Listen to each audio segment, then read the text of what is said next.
I'd like to first counteract the argument that our opponent made that no search and seizures were occurring. This is untrue.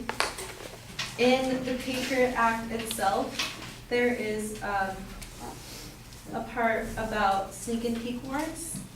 And what that is where the government obtains a warrant and executes it without providing notice.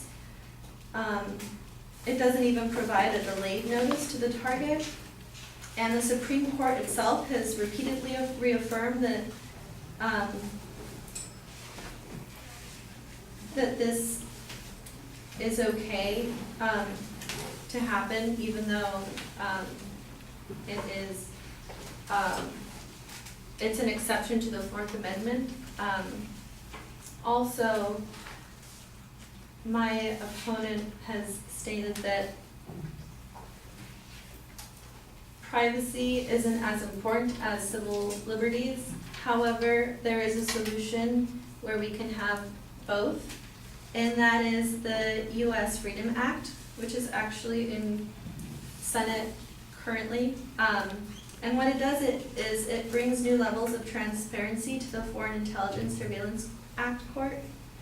And this is according to Kurt Opsahl, who works with Electronic Frontier Foundation.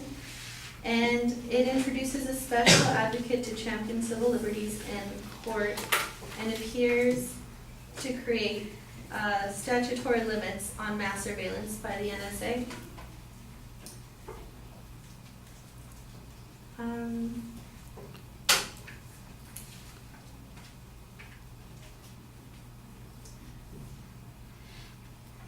They've also stated that the NSA is not doing anything other than acting on probable cause. However, there have been situations that have occurred.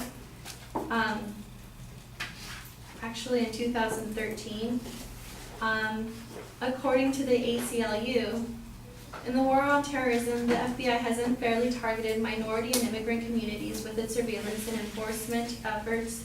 The FBI and the Immigration Naturalization Services, the INS, rounded up over 1,000 immigrants as a special interest in detainees, and they held them without charges for months. If this is what is occurring to protect our nation, I'd like to question Eric's point. Is this really what preservation of lives looks like? In conclusion, we must end untargeted bulk cell phone data collection. And I'd like to end with a quote from Senator Ron Paul, where he states that we should never give up our rights for a false sense of security.